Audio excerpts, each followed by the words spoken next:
Hello everyone, आज हम start करने वाले हैं ब्लॉटिंग टेक्निक्स। ब्लॉटिंग टेक्निक्स में आज का हमारा वीडियो बेस्ड होगा सदन ब्लॉटिंग पे। सदन ब्लॉटिंग्स क्या होती हैं, डिफरेंट टाइप की ब्लॉटिंग टेक्निक्स पढ़ेंगे। सदन ब्लॉटिंग, नदन ब्लॉटिंग और वेस्टर्न ब्लॉटिंग्स। सदन ब्लॉटिंग का रीजन क्या है पढ़ने का? सदन ब्लॉटिंग, ये सारी टेक्निक्स किसकी है? मोलिकुलर बायोलॉजी की टेक्निक्स है। किस में पढ़ते हैं हम जनरली? मोलिकुलर बायोलॉजी के हैं। मोलिकुलर बायोलॉजी में पढ़ने का रीजन, क्योंकि इन टेक्निक्स के थ्रू हम पर्टिकुलर डीएनए या आरएनए जेनेटिक मटेरियल में पर्टिकुलर डीएनए या आरएनए सीक्वेंस का पता लगा सकते हैं या प्रोटीन सीक्वेंस का, कि उस जेनेटिक मटेरियल में पर्टिकुलर डीएनए सीक्वेंस प्रेजेंट है या नहीं, आरएनए सीक्वेंस प्रेजेंट है या नहीं, या आपके प्रोटीन सीक्वेंस प्रेजेंट है या नहीं सैंपल में, वो पता लगाने के लिए ब्लॉटिंग टेक्निक्स यूज की जाती है। ब्लॉटिंग का मतलब क्या होता है? ब्लॉटिंग का मतलब होता है प्रिंट लेना, या आप कह सकते हैं सोखना, किसी भी चीज को ब्लॉट कर लेना। जनरली हम जो ये ब्लॉटिंग टेक्निक्स यूज़ करते हैं वो क्यों यूज़ करते हैं? क्योंकि जब हम सैंपल को जेल पे रन कराते हैं तो उस सैंपल को जेल पे रन कराने पर हमें फ्रेगमेंट्स तो मिल जाते हैं, बट वो जेल बहुत फ्रेजाइल होता है, तो उसे ब्लॉट कर दिया जाता है नाइट्रोसेलुलोज फिल्टर मेम्ब्रेन पर। नाइट्रोसेलुलोज मेम्ब्रेन पर ब्लॉट कर देना, इट मीन्स उसकी प्रिंट ले लेना। तो ब्लॉट का सिंपल सा मीनिंग होता है प्रिंट ले लेना। ठीक है, जैसे जैसे हम स्टेप आगे पढ़ेंगे आपको इजीली क्लियर हो जाएगा कि ब्लॉटिंग टेक्निक्स क्या होती है, क्यों हम पढ़ रहे हैं, रीजन क्या है, क्यों इसे ब्लॉटिंग कहा गया। सेकंड क्वेश्चन है, सदन ब्लॉटिंग क्यों कहा जाता है? सदन ब्लॉटिंग इसके डिस्कवर के नाम के बेसिस पे कहा जाता है। इसके डिस्कवर के नाम के बेसिस पे, सदन नाम के साइंटिस्ट ने इसे डिस्कवर किया था 1975 में, उन्हीं के नाम के बेसिस पे इसे सदन ब्लॉटिंग कहा जाता है। सदन के बाद नदन ब्लॉटिंग, वेस्टर्न ब्लॉटिंग सही। नदन ब्लॉटिंग, सदन ब्लॉटिंग किसके पता लगाने के लिए है? डीएनए सीक्वेंस का। डीएनए सीक्वेंस का पता लगाने के लिए किसका यूज किया जाता है? सदन ब्लॉटिंग को। Northern blotting, northern blotting generally RNA sequence का पता लगाने के लिए यूज की जाती है। जेनेटिक मटेरियल में RNA sequence, particular RNA sequence present है या नहीं उस जेनेटिक मटेरियल में, उसका पता लगाने के लिए नदन ब्लॉटिंग यूज की जाती है। वेस्टर्न ब्लॉटिंग, वेस्टर्न ब्लॉटिंग का मतलब है particular protein sequence, protein sequence का पता लगाने के लिए वेस्टर्न ब्लॉटिंग यूज की जाती है कि पर्टिकुलर प्रोटीन सीक्वेंस उस जेनेटिक मटेरियल में प्रेजेंट है या नहीं। ठीक है, चलिए स्टार्ट करते हैं। सदन ब्लॉटिंग क्या होती है? सदन ब्लॉटिंग एक तरह की हाइब्रिडाइजेशन मेथड है। हाइब्रिडाइजेशन मेथड AFLP, RFLP में सदन ब्लॉटिंग्स यूज होती है। सदन ब्लॉटिंग में एरर होने के चांसेस भी बहुत ज़्यादा होते हैं। जब जैसे जैसे इसे प्रैक्टिकली परफॉर्म किया जाता है, एरर के चांसेस बहुत ज़्यादा बढ़ जाते हैं। उसका भी रीज़न ये है कि मल्टी स्टेप प्रोसेस है। जहाँ भी एक भी स्टेप में इसमें मिस्टेक हुई, पूरी की पूरी ब्लॉटिंग टेक्निक्स आपको वापस से रिपीट करनी पड़ती है। इसी कारण PhD के स्टूडेंट्स को सालों लग जाते हैं सदन ब्लॉटिंग्स परफॉर्म करने में। मे बी पॉसिबल एक बार में रिजल्ट शो हो जाए, बहुत रियरली होता है कि एक बार में ही 100% रिजल्ट शो हो। ठीक है, तो सदन ब्लॉटिंग एक पर्टिकुलर डीएनए सीक्वेंस का, सपोज ये आपके पास ATCGGC एक पर्टिकुलर सीक्वेंस है, हमें ये पता करना है कि आपके गिवन सैंपल में ये सीक्वेंस प्रेजेंट है या नहीं। यदि ये सीक्वेंस प्रेजेंट है, हाँ, यदि आपके डीएनए सीक्वेंस में सीक्वेंस प्रेजेंट है, तो हम कैसे पता लगाएंगे कि हाँ हमारे ये जीन में ये सीक्वेंस प्रेजेंट है कि नहीं? तो उसी के लिए हम सदन ब्लॉटिंग टेक्निक्स यूज कर रहे हैं। अब डेफिनेटली इस सीक्वेंस का पता लगाने के लिए सिंगल स्ट्रैंड पे है, तो इस सीक्वेंस का पता लगाने के लिए हम इसमें हाइब्रिडाइजेशन मेथड को यूज करेंगे। किसको? हाइब्रिडाइजेशन मेथड को। हाइब्रिडाइजेशन मेथड के थ्रू इस सीक्वेंस का पता लगाएंगे। हाइब्रिडाइजेशन मतलब इसको हाइब्रिडाइज करोगे आप डीएनए को हाइब्रिडाइज करने के लिए सिंगल आप प्रोब का यूज करते हो। किसका? प्रोब का यूज किया जाता है। ओलिगो न्यूक्लियोटाइड सीक्वेंस होते हैं probe, small oligo nucleotide sequence होते हैं। इन प्रोब्स को क्या कर दिया जाता है? लेबल्ड कर दिया जाता है। ये प्रोब्स कैसे होते हैं? लेबल्ड प्रोब्स होते हैं, फ्लोरोसेंटली लेबल्ड होते हैं या रेडियो लेबल्ड होते हैं। इन्हें लेबल्ड कर दिया जाता है। इन लेबल्ड प्रोब से आप अपने सिंगल स्टैंडर्ड डीएनए को हाइब्रिडाइज कराओगे, और जहां जहां प्रोब हाइब्रिडाइज, क्योंकि हमें नोन था कि हाँ सपोज ये सीक्वेंस है तो इसके अगेंस्ट प्रोब की सीक्वेंस ये होगी, तो इस सीक्वेंस का प्रोब हम डालेंगे। जो कि लेबल्ड था, तो जो इस सीक्वेंस से जाके बाइंड कर जाएगा। अब जहां जहां ये सीक्वेंस थी वहां ये प्रोब बाइंड किया, मतलब इसने लेबल्ड था, फ्लोरोसेंटली लेबल्ड या आपका रेडियो लेबल्ड था, तो ऑटो रेडियोग्राफी के थ्रू या फ्लोरोसेंसी के थ्रू हम ये पता लगा सकते हैं कि हाँ इस जेनेटिक मटेरियल में ये सीक्वेंस प्रेजेंट है। ठीक है, जहां पर भी आपको डाउट हो आप प्लीज कमेंट करके मुझसे पूछ सकते हैं। चलिए स्टार्ट करते हैं कि अब हमको ये पता पड़ गया कि सदर्न ब्लॉटिंग होती क्या है, हम पढ़ते क्यों हैं, रीजन क्या है, सदर्न ब्लॉटिंग को कैसे परफॉर्म करेंगे और उसकी मेथड्स चलेगी कैसे। अब हमने ये तो बोलते कि मल्टी स्टेप प्रोसेस है, बट उसकी मल्टी स्टेप्स होती क्या है, अब हम उसकी बात करेंगे। चलिए स्टार्ट करते हैं। मल्टी स्टेप प्रोसेस में क्या होगा, सबसे पहले एक सेल है, उस सेल के जेनेटिक मटेरियल में आपको ये पता करना है कि ये पर्टिकुलर डीएनए सीक्वेंस प्रेजेंट है या नहीं। मतलब सेल के न्यूक्लियस से आपको डीएनए को आइसोलेट करना है। मतलब फर्स्ट स्टेप क्या है, isolation of genetic material. First step क्या हो जाएगी, आइसोलेशन ऑफ जेनेटिक मटेरियल या आइसोलेशन ऑफ डीएनए या genetic material.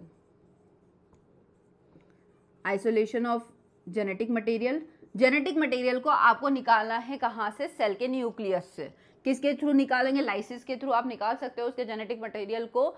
Different detergents use करके आपके ब्रेकडाउन हो जाएगा, सेल का न्यूक्लियस का ब्रेकडाउन हो जाएगा। उसके थ्रू आप क्या कर सकते हो, आपके जेनेटिक मटेरियल को बाहर निकाल सकते हो। जैसे ही जेनेटिक मटेरियल बाहर आया, या आइसोलेटेड जेनेटिक मटेरियल, अब इस जेनेटिक मटेरियल को क्या करना है, ध्यान से समझिएगा। ये आपका कंप्लीट जेनेटिक मटेरियल है, ठीक है। अब इस जेनेटिक मटेरियल से होगा क्या, ये जेनेटिक मटेरियल है आपके पास। अब ये जेनेटिक मटेरियल में आपका जीन ऑफ इंटरेस्ट प्रेजेंट है, ठीक है। ये आपका जीन ऑफ इंटरेस्ट है, हमें इसी जीन ऑफ इंटरेस्ट का पता लगाना है कि ये सीक्वेंस कहाँ पर प्रेजेंट है, या अपने सीक्वेंस ये प्रेजेंट है भी या नहीं प्रेजेंट है। अगर नहीं प्रेजेंट हुई तो प्रोब उससे बाइंड ही नहीं होगा, क्योंकि प्रोब तो क्या है, उसका कॉम्प्लीमेंट्री है। अगर प्रेजेंट हुई तो प्रोब जाके उस सीक्वेंस से बाइंड हो जाएगा। अब सबसे पहले ये डीएनए तो आपका कंप्लीट फॉर्म में था, अब इसको हमें ब्रेक डाउन करना है। मतलब सबसे पहले रेस्ट्रिक्शन डाइजेशन कराना है इस आपके जेनेटिक मटेरियल का। रेस्ट्रिक्शन डाइजेशन, रेस्ट्रिक्शन से ही समझ में आ रहा है, रेस्ट्रिक्शन एंडोन्यूक्लियसेस यूज किए जाते हैं जो डीएनए को पर्टिकुलर सीक्वेंस पे कट करते हैं। अलग अलग टाइप का आप रेस्ट्रिक्शन एंडोन्यूक्लियस यूज करोगे, रेस्ट्रिक्शन एंजाइम्स यूज करोगे जो डीएनए सीक्वेंस को पर्टिकुलर सीक्वेंस पे कट करेंगे, ठीक है। जैसे जैसे हर रेस्ट्रिक्शन एंजाइम्स डीएनए को एक सीक्वेंस से कट करेगा, मतलब अब इसका क्या होगा, रेस्ट्रिक्शन डाइजेशन होगा। Restriction digestion, different restricted enzyme use करोगे, रेस्ट्रिक्शन डाइजेशन हुआ। मतलब ये डीएनए कैसे मिल गया आपको, फ्रेगमेंट के फॉर्म में। ये डीएनए कैसे मिल गया आपको, फ्रेगमेंट के फॉर्म में मिल गया, जहां पर आपका जीन ऑफ इंटरेस्ट भी प्रेजेंट था, वो भी फ्रेगमेंटाइज हो जाएगा। रेस्ट्रिक्शन डाइजेशन एंजाइम आपका जब भी हम आरडीटी पढ़ेंगे ना, स्टार्ट करेंगे हर एक एंजाइम को डिटेल में। अभी ये समझ लीजिए, रेस्ट्रिक्शन डाइजेशन एंजाइम वो एंजाइम होता है जो सपोज ATCG एक एंजाइम है जो इसी सीक्वेंस को कट करेगा, इसके अलावा वो रेस्ट्रिक्शन डाइजेशन एंजाइम किसी अदर सीक्वेंस को कट नहीं करेगा, ठीक है। तो ऐसे अलग अलग टाइप के रेस्ट्रिक्शन एंजाइम होते हैं। तो रेस्ट्रिक्शन डाइजेशन हुआ इस जेनेटिक मटेरियल का, उसने क्या कर दिया, इसको फ्रेगमेंटेशन में कन्वर्ट कर, मतलब फ्रेगमेंटेड कर दिया। फ्रेगमेंटेटेड डीएनए, फ्रेगमेंटेटेड जेनेटिक मटेरियल, ये जेनेटिक मटेरियल का क्या हो गया, फ्रेगमेंटेशन। अब क्या होगा, अब होगा इलेक्ट्रोफोरेसिस इस सैंपल का। जैसे इसमें फ्रेगमेंटेशन हुआ, जेनेटिक मटेरियल फ्रेगमेंटेड हो गया, अब इसको इलेक्ट्रोफोरेसिस के थ्रू जेल पे, एगेरोस जेल पे आप रन कराओगे। किस पे रन कराएंगे हम, एगेरोस जेल। एगेरोस जेल लेंगे जहां पर इसको इलेक्ट्रोफोरेसिस होगी, इसकी electrophoresis, agarose gel electrophoresis, agarose gel electrophoresis. Agarose gel electrophoresis में क्या होगा, एगेरोस जेल इलेक्ट्रोफोरेसिस, इस सैंपल को आपने जेल के वेल्स में क्या कर दिया, लोड करा दिया। ये आपका जेल था, डिफरेंट वेल्स थी, यहाँ पर आपने सैंपल को लोड कर दिया। अब हमें इलेक्ट्रोफोरेसिस की मैकेनिज्म पता है, स्मॉलर फ्रेगमेंट फास्टर मूव करते हैं कंपेयर टू लार्जर फ्रेगमेंट या हायर मोलिकुलर वेट के। जिन फ्रेगमेंट्स का मोलिकुलर वेट ज़्यादा होगा वो यहीं पर रुक जाएंगे, और जिन भी फ्रेगमेंट्स का मोलिकुलर वेट कम होगा वो आगे मूव करेंगे। मतलब स्मॉलर फ्रेगमेंट्स मूव फास्टर, इस फ्रेगमेंट का मॉलिक्यूलर वेट क्या होगा, सबसे कम, और इस फ्रेगमेंट का मॉलिक्यूलर वेट क्या होगा, सबसे ज़्यादा। लार्जर फ्रेगमेंट्स वहीं पर रुक जाते हैं, ज़्यादा डिस्टेंस ट्रेवल नहीं कर पाते हैं, smaller fragments larger distance travel कर पाते हैं। ये भी हम डिटेल में पढ़ेंगे कैसे, क्योंकि जेल के पोर साइज पे डिपेंड करता है कैसे पोर साइज मेम्ब्रेट हो जाएंगे। तो ये हम एगेरोस जेल इलेक्ट्रोफोरेसिस में डिटेल में पढ़ेंगे। एगेरोस जेल इलेक्ट्रोफोरेसिस से मूवमेंट कैसा होगा, नेगेटिव इलेक्ट्रोफोरेटिक यूनिट होगी, negative to positive, negative to positive move करेंगे। नेगेटिव टू पॉजिटिव मूव करने का रीजन क्या है, डीएनए की जो बैकबोन होती है वो नेगेटिवली चार्ज होती है, फॉस्फेट ग्रुप होता है उसमें, तो ये नेगेटिव से पॉजिटिव डायरेक्शन में मूव करेंगे। आपका मोलिकुलर वेट हायर, मतलब यहाँ पर लेंथ कैसे होगी, आपकी न्यूक्लियोटाइड की ज़्यादा होगी, और यहाँ पर न्यूक्लियोटाइड की लेंथ कैसी होगी, कम होगी। अब ये फ्रेगमेंट्स क्या होगा, सेपरेट हो गए। फ्रेगमेंट्स को उनके मोलिकुलर वेट के थ्रू, एगेरोस जेल इलेक्ट्रोफोरेसिस के थ्रू हमने सेपरेट कर दिया। अब क्या होगा, ये जैसे ही अब हमें ये बैंड्स कहाँ पर मिले, जेल के ऊपर, बट कंडीशन क्या है कि आप इस जेल को बाहर निकालोगे तो जेल बहुत फ्रेजाइल होता है, इसके टूटने के चांसेस बहुत ज़्यादा होते हैं। तब हम क्या करते हैं, इस जेल के बैंड्स की एज इट इज़ प्रिंट ले लेते हैं। एज इट इज़ कोई पेपर इसके ऊपर रख दिया जाता है, जिससे ये बैंड्स एज इट इज़ किस पे आ जाए, उस पेपर के ऊपर आ जाए। वो पेपर क्या होता है, हार्ड होता है, स्ट्रॉन्ग पेपर यूज़ किया जाता है, ताकि उसे ईजिली आप उससे आइडेंटिफिकेशन कर सको सीक्वेंस का, उसे यूज़ किया जा सके। इस जेल को आप यूज़ नहीं कर सकते बार बार, क्योंकि ये बहुत ही फ्रेजाइल होता है, इसके टूटने के चांसेस, ब्रेक होने के चांसेस ज़्यादा होते हैं। तो अब क्या की जाएगी, इसकी प्रिंटिंग ली जाती है नाइट्रोसेलुलोज पेपर या नाइलॉन शीट पर। किसके ऊपर प्रिंट करेंगे इसको, सबसे पहले अभी इसके प्रिंट लेने से पहले एक कंडीशन और ध्यान रखिएगा। अभी ये सारे डीएनए कैसे चल रहे हैं, डबल स्टैंडर्ड डीएनए, कैसे हैं, डबल स्टैंडर्ड डीएनए है। अभी हमें इसे सिंगल स्टैंडर्ड डीएनए में कन्वर्ट करना है। मतलब इस जेल को आप सबसे पहले किससे ट्रीट कराओगे, ट्रीट विथ एल्कली, एल्कली से ट्रीट कराएंगे, माइल्ड एल्कली सॉल्यूशन से, NaOH के सॉल्यूशन से ट्रीट कराएंगे इसे। तब इसके जो डबल स्टैंडर्ड डीएनए है वो किस में कन्वर्ट हो जाएंगे, सिंगल स्टैंडर्ड डीएनए में। Double standard DNA convert into single standard DNA. जैसे ही आप माइल्ड एल्कली ट्रीटमेंट कराएंगे, इसके डबल स्टैंडर्ड डीएनए में हाइड्रोजन बॉन्ड का ब्रेक हो जाएगा। हाइड्रोजन बॉन्ड ब्रेक हो जाएंगे तो डबल स्टैंडर्ड डीएनए किस में कन्वर्ट हो जाएगा, सिंगल स्टैंडर्ड डीएनए में। ये सिंगल स्टैंडर्ड डीएनए मिल गया अब हमें। अब इस सिंगल स्टैंडर्ड डीएनए वाले जेल को, अब जेल में क्या है आपके पास, सिंगल स्टैंडर्ड डीएनए है, वेल्स। अब यहाँ पर सिंगल स्टैंडर्ड डीएनए मिल गए हैं हमें। अब हाइब्रिडाइजेशन होगा। हाइब्रिडाइजेशन होने से पहले हमने अभी देखा था, क्योंकि जेल फ्रेजाइल होता है, हाइब्रिडाइजेशन करने से पहले इसको सबसे पहले प्रिंट लेनी होगी एक हार्ड या स्ट्रॉन्ग पेपर पर, जिसे कहा जाएगा नाइट्रोसेलुलोज या नाइलॉन शीट। प्रिंटेड कर देंगे इसको। प्रिंट किस पे ले लेंगे, अब इसकी नाइलॉन पेपर या आपके नाइट्रोसेलुलोज फिल्टर पेपर पे। अब कैसे लेंगे, वो प्रिंटिंग कैसे लेंगे, उसके लिए होता है एक बीकर लिया जाता है आपके पास, जनरली एक बीकर लेंगे, उसमें सबसे पहले उसमें बफर सॉल्यूशन को फिल करेंगे। किसको फिल कर दिया जाता है, बफर सॉल्यूशन, ताकि क्या हो, बफर के थ्रू बफर सॉल्यूशन फिल कर दिया गया। जेल को रखने के लिए एक सपोर्ट ग्लास प्लेट या स्पॉन्ज लिया जाता है। जेल को रखने के लिए या तो ग्लास प्लेट ले लो या स्पॉन्ज लिया जाता है, जिसके ऊपर आप क्या करते हो, जेल को रखते हो, स्पॉन्ज, ठीक है। अब इस स्पॉन्ज के ऊपर ऐसा का ऐसा जेल रख दिया जाता है आपका। ये जेल रख दिया पूरा ऐसा कैसा, ये आपका जेल है, एगेरोस जेल। इसको किसके ऊपर रख दिया है आपने, स्पॉन्ज के ऊपर जेल को, एगेरोस जेल को रख चुके हैं हम।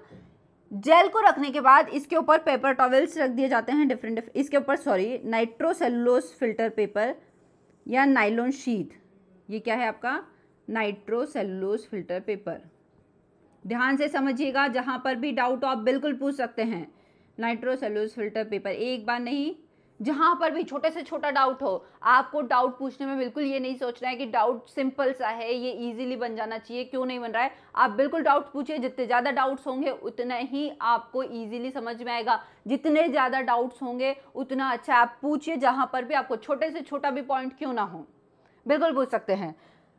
क्या हुआ, सबसे पहले हमने बफर सॉल्यूशन यूज़ किया। बफर सॉल्यूशन के ऊपर जेल को सपोर्ट के लिए हमने स्पॉन्ज या ग्लास प्लेट्स यूज़ करते हैं, उसके ऊपर क्या रख दिया जाता है, जेल।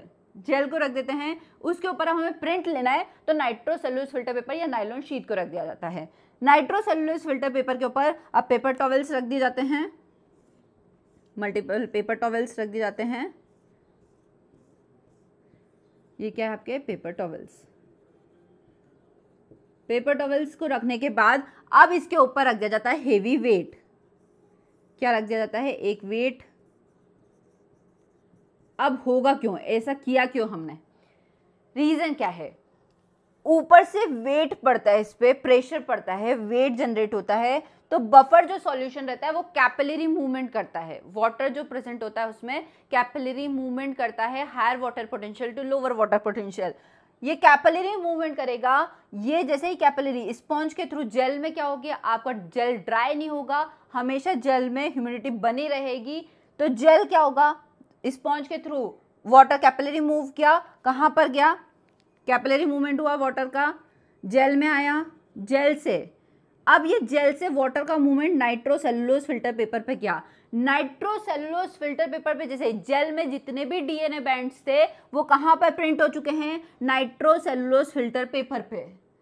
क्या हुआ आपको ध्यान से समझिएगा, जैसे ही ऊपर से प्रेशर जनरेट हुआ, बफर में कैपिलरी एक्शन थी, बफर ने कैपिलरी एक्शन मूव की, वाटर मूव किया उसके थ्रू, मूव करेगा तो मूव करते करते स्पॉन्ज से होते हुए जेल के पास गया, जेल में बैंड्स थे, बैंड्स को लेते हुए वो कहाँ पर शिफ्ट हो गया, नाइट्रोसेल्युलोज फिल्टर पेपर।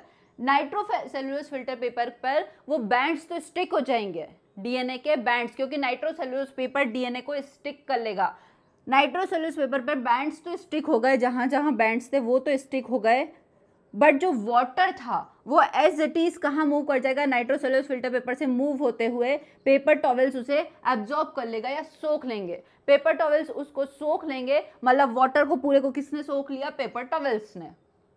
ठीक है, तो ये प्रोसेस थी। अब हमें यहाँ से ये तो पता पड़ गया कि जितने भी जेल थे, जेल में जितने भी डीएनए के बैंड्स थे वो कहाँ पर प्रिंट हो चुके हैं, आपके नाइट्रोसेल्युलोज फिल्टर पेपर पर प्रिंट हो चुके हैं। बैंड्स कहाँ प्रिंट हो चुके हैं, नाइट्रोसेल्युलोज फिल्टर पेपर पर प्रिंट हो चुके हैं। अब ये बैंड्स प्रिंट तो हो गए, अब कैसे मेथड चलेगी, ये इरेज कर रही हूं। अब प्रिंट तो हो चुका है, अब कैसे मेथडोलॉजी चलेगी वो देख लेते हैं। एक बार प्रिंट होने के बाद क्या होगा, ये नाइट्रोसेल्युलोज फिल्टर पेपर पे प्रिंट हो गए। ठीक है, ये आपका नाइट्रोसेल्युलोज फिल्टर पेपर जिसपे हमारे बैंड्स प्रिंट हो चुके हैं एज इट इज, जैसे आपके एगरोस जेल में थे वैसे के वैसे बैंड्स किस पे, नाइट्रोसेल्युलोज पेपर पे प्रिंट हो जाएंगे। अब इस नाइट्रोसेल्युलोज फिल्टर पेपर पे बैंड्स को फिक्स्ड करना है, उसे फिक्स्ड करना है, स्टेबल करना है, परमानेंट करना है कि ये बैंड्स उस पर स्टिक रहें, डीएनए के बैंड्स उस पर स्टिक रहें। उसके लिए इसे इंक्यूबेशन दिया जाता है, नाइट्रोसेल्युलोज के पेपर को इंक्यूबेट किया जाता है, इंक्यूबेशन होगा या अल्ट्रावायलेट रेडिएशन से ट्रीट किया जाता है। इंक्यूबेशन किया जाता है 80 डिग्री सेल्सियस पर ओवन में 2 घंटे के लिए रखते हैं या फिर क्या किया जाता है, और अल्ट्रावायलेट रेडिएशन से ट्रीट किया जाता है। इस नाइट्रोसेल्युलोज फिल्टर पेपर को क्या किया जाता है, अल्ट्रावायलेट रेडिएशन से ट्रीट करते हैं। अल्ट्रावायलेट रेडिएशन से ट्रीट किया जाता है तो जो इस पर डीएनए के फ्रेगमेंट्स थे वो स्टिक हो जाते हैं, वो परमानेंट हो जाते हैं। अल्ट्रावायलेट रेडिएशन से ट्रीट या इंक्यूबेशन करते हैं 80 डिग्री सेल्सियस पर 2 घंटे के लिए ओवन में। जैसे ही ये स्टिक हो जाते हैं नेक्स्ट स्टेप में, क्योंकि ये क्या था, अब आपके सिंगल स्टैंडर्ड डीएनए, यहाँ से हमने सिंगल स्टैंडर्ड डीएनए कर दिया है। अब ये डीएनए बैंड्स कैसे हैं, सिंगल स्टैंडर्ड डीएनए। अब होगा हाइब्रिडाइजेशन। अब इस स्टेज में आपका इंक्यूबेशन हो गया, ये फिक्स्ड हो गए। अब क्या करेंगे, नाइट्रोसेल्युलोज फिल्टर पेपर पे ये फिक्स्ड हो चुके हैं बैंड्स। अब होगा हाइब्रिडाइजेशन, इसे हाइब्रिडाइजेशन कराएंगे, प्रोब के सॉल्यूशन में रख दिया जाता है फिल्टर पेपर को, hybridization with probe. But probe भी कैसा होगा, radio labelled probe, radio labelled या फ्लोरोसेंट लेबल्ड प्रोब यूज किया जाता है, fluorescent labelled probe, fluorescent labelled या रेडियो लेबल्ड प्रोब यूज किए जाते हैं। प्रोब को जो आपकी सीक्वेंस है पर्टिकुलर उसे रेडियो लेबल्ड कर दिया जाता है या फ्लोरोसेंटली लेबल्ड कर दिया जाता है, उसे हाइब्रिडाइज किया जाता है किससे, नाइट्रोसेल्युलोज के इस पेपर पे डीएनए बैंड से। अब यदि प्रोब की सीक्वेंस, जो प्रोब के पास सीक्वेंस थी उसके कॉम्प्लीमेंट्री सीक्वेंस आपके नाइट्रोसेल्यूलोज के पेपर पे प्रेजेंट है तो वो वहां जाके बाइंड हो जाएगा। अगर कॉम्प्लीमेंट्री सीक्वेंस प्रेजेंट है तो प्रोब की ना हाइब्रिडाइज कर लिया, जैसे ही वो बाइंड होगा नेक्स्ट स्टेप में आप क्या करवा देंगे उसे एक्सरे या ऑटो रेडियोग्राफी के थ्रू आपको ये पता लग जाएगा कि हाँ ये सीक्वेंस प्रेजेंट है या नहीं है। नेक्स्ट स्टेप क्या होगी, ऑटो रेडियोग्राफी। ऑटो रेडियोग्राफी के थ्रू या आप ऑटो रेडियोग्राम मिलेंगे जिसके थ्रू आप ये पता कर सकते हो कि हाँ वो पर्टिकुलर नाइट्रोसेल्यूलोज के फिल्टर पेपर पे ये सीक्वेंस प्रेजेंट थी क्या या नहीं। फ्लोरोसेंटली लेबल्ड होंगे तो फ्लोरोसेंसी शो करेंगे, वो फ्लोरोसेंसी शो करेंगे मतलब कोई कलर फ्लोरोसेंसी आएगी अलग से उस सीक्वेंस पे कि हाँ ये पर्टिकुलर सीक्वेंस ऑटो रेडियोग्राम में आपको वही सीक्वेंस दिखेगी जिससे प्रोब अटैच्ड है, जो डबल स्टैंडर्ड डीएनए था जिससे प्रोब अटैच थे। बाकी के कोई भी डीएनए सीक्वेंस आपको विजिबल नहीं होगी, केवल वही सीक्वेंस ऑटो रेडियोग्राम में दिखेगी जिससे आपके कौन अटैच थे, प्रोब जो कि लेबल्ड था। यही हाइब्रिडाइजेशन बहुत मोस्ट इंपॉर्टेंट स्टेप है। यदि आप प्रोब से हाइब्रिडाइज नहीं करोगे तो आपको फ्लोरोसेंस या ऑटो रेडियोग्राम पे वो विजिबल नहीं होंगे, जिससे आप ये पता नहीं लगा सकते हो कि वो डीएनए सीक्वेंस आपके जेनेटिक मटेरियल में प्रेजेंट है या नहीं। यदि जेनेटिक मटेरियल में प्रेजेंट है तो प्रोब रिएक्ट करेगा, यदि प्रेजेंट नहीं है तो प्रोब रिएक्ट नहीं करेंगे। तो ये थी आपकी बेसिकली सदर्न ब्लॉटिंग कैसे टेक्निक्स चलती है। ध्यान से एक बार ओवरव्यू वापस से देख लेते हैं। सबसे पहले आपको जेनेटिक मटेरियल को आइसोलेट करना है सेल से, मतलब isolation of DNA genetic material from cell, जो कि लाइसिस के थ्रू होगा। जैसे ही जेनेटिक मटेरियल का आइसोलेशन हो गया, restriction digestion, different restriction digestion enzyme use करेंगे जो डीएनए को फ्रेगमेंट्स में कट कर देंगे, मतलब फ्रेगमेंटेशन हो गया, डीएनए फ्रेगमेंट्स में मिल गए। जैसे ही डीएनए का फ्रेगमेंटेशन होगा, जेल इलेक्ट्रोफोरेसिस के थ्रू उन फ्रेगमेंट्स वाले सैंपल को रन कराएंगे, फ्रेगमेंट्स अपने मॉलिक्यूलर वेट के अकॉर्डिंग सेपरेट आउट हो जाएंगे। हायर मॉलिक्यूलर वेट वाले फ्रेगमेंट्स ऊपर रह जाएंगे, लोअर मॉलिक्यूलर वेट वाले फ्रेगमेंट्स डिस्टेंस ट्रेवल करके आगे मूव करेंगे। कैसे मूवमेंट होगा, नेगेटिव टू पॉजिटिव डायरेक्शन में। क्यों नेगेटिव टू पॉजिटिव डायरेक्शन में, क्योंकि डीएनए की जो बैकबोन होती है वो नेगेटिवली चार्ज होती है। ठीक है, अब जैसे ही मूव होंगे नेगेटिव टू पॉजिटिव डायरेक्शन में, नेक्स्ट स्टेप में आपके पास वो जो बैंड्स थे वो सारे डबल स्टैंडर्ड बैंड्स थे। हमने एल्कली ट्रीटमेंट कराया, NaOH से माइल्ड एल्कली ट्रीटमेंट, NaOH से ट्रीट कराएंगे तो वो जितने भी डबल स्टैंडर्ड, यहाँ तक हम पहुंच चुके हैं, डबल स्टैंडर्ड डीएनए का इसमें कन्वर्ट हो जाएंगे सिंगल स्टैंडर्ड डीएनए में। ये सिंगल स्टैंडर्ड डीएनए का फ्रेगमेंट्स हमको मिल चुके हैं। सिंगल स्टैंडर्ड डीएनए, अब ये सिंगल स्टैंडर्ड डीएनए को हमें क्या करना है, क्योंकि जेल बहुत फ्रेजाइल होता है, उसके टूटने के चांसेस ज़्यादा होते हैं, किसी परमानेंट शीट पे ट्रांसफर कराना है तो हम क्या यूज़ करते हैं, नाइट्रोसेल्यूलोज फिल्टर पेपर। इन बैंड्स को किस तरह से एक बीकर लिया जाता है, उसमें जनरली बफर सॉल्यूशन दिया जाता है ताकि जेल की ड्राई ना हो जेल, उसके ऊपर स्पॉन्ज, जेल को सपोर्ट के लिए स्पॉन्ज या ग्लास बीड्स यूज़ करते हैं हम, ग्लास स्टेक्स, इसके ऊपर जेल को रखा जाता है, उसके ऊपर नाइट्रोसेल्यूलोज फिल्टर पेपर। इसी से क्या हुआ, प्रिंट हुई, यही क्या है, ब्लॉटिंग। जेल से बैंड को नाइट्रोसेल्यूलोज फिल्टर पेपर पे या नाइलॉन शीट पे लेना ही क्या कहलाती है, ब्लॉटिंग। ब्लॉट किया हमने, इसमें नाइट्रोसेल्यूलोज फिल्टर पेपर, उसके ऊपर पेपर टॉवेल्स रखे और वेट, जैसे ही वेट जनरेट होगा कैपिलरी रिएक्शन होगी, बफर सॉल्यूशन में मूव करेंगे ऊपर की साइड, किससे, अगेंस्ट द ग्रेविटेशन मूव कर रहे हैं, अपवर्ड डायरेक्शन में मूव करेंगे तो ये जेल में प्रेजेंट डीएनए बैंड्स के साथ मूव करेंगे और बैंड्स को कहाँ स्टिक कर देंगे, नाइट्रोसेल्यूलोज फिल्टर पेपर पे। बैंड्स कहाँ स्टिक होगा, नाइट्रोसेल्यूलोज मेम्ब्रेन पे, नाइट्रोसेल्यूलोज फिल्टर पेपर पे। अब इस पेपर पे हमें बैंड्स को परमानेंट शिफ्ट करना था, क्योंकि ये तो अभी शिफ्टिंग हुई है। परमानेंट शिफ्ट करने के लिए उसे क्या करेंगे, इंक्यूबेशन देंगे 80 डिग्री सेल्सियस पे 2 घंटे का, या अल्ट्रावायलेट रेडिएशन से ट्रीट कराओ। जैसे ही ट्रीट कराया, नेक्स्ट स्टेप, अब नाइट्रोसेल्यूलोज के पेपर पे हमें बैंड्स तो मिल गए। नेक्स्ट स्टेप, अब हाइब्रिडाइजेशन होगा, प्रोब यूज किए जाते हैं। प्रोब हमने पहले क्या था, शॉर्ट ओलिगोन्यूक्लियोटाइड सीक्वेंस होती है, ये प्रोब क्या कर दिए जाते हैं, लेबल्ड कर दिए जाते हैं, ऑटो रेडियोग्राफ या फ्लोरोसेंटली लेबल्ड होते हैं। जनरली आपके रेडियो लेबल्ड किए जाते हैं क्योंकि ये कॉस्ट इफेक्टिव होता है। ठीक है, रेडियो इसे लेबल्ड कर दिया जाता है। जैसे ही इसको लेबल्ड किया जाता है, रेडियो लेबल्ड, नेक्स्ट स्टेप में हाइब्रिडाइजेशन होगा, सिंगल स्टैंडर्ड डीएनए जो प्रोब के कॉम्प्लीमेंट्री सीक्वेंस थे वहां जाके बाइंड हो जाएंगे प्रोब। जैसे ही बाइंड होंगे ऑटो रेडियोग्राफी के थ्रू उसके ऑटो रेडियोग्राम्स मिल जाते हैं या फ्लोरोसेंसी शो करने लगते हैं यदि फ्लोरोसेंटली लेबल्ड हैं। तो इससे हम ये पता लगा सकते हैं कि उस जेनेटिक मटेरियल में आपका जीन ऑफ इंटरेस्ट प्रेजेंट है या नहीं। तो ये थी सदर्न ब्लॉटिंग टेक्निक्स, किसके सेपरेशन के लिए, डीएनए के सेपरेशन के लिए यूज की जाती है। इस टेक्निक का जनरली यूज ये पता लगाने के लिए, जनरली AFLP या RFLP जब हम RDT पढ़ते हैं तब सारी आपके पॉलीमराइजेशन टेक्निक्स पढ़ेंगे तो वहाँ पर डिटेल में पढ़ेंगे। तो ये जी सदर्न टेक्निक्स का, सदर्न प्लॉटिंग टेक्निक्स का डिटेल कैसे होती है, कब होती है, किन किन स्टेप्स में एरर के चांसेस क्यों होते हैं, आप देख सकते हैं मल्टीपल स्टेप्स है, यदि एक भी स्टेप्स गलत हुई तो एरर के चांसेस बढ़ जाते हैं।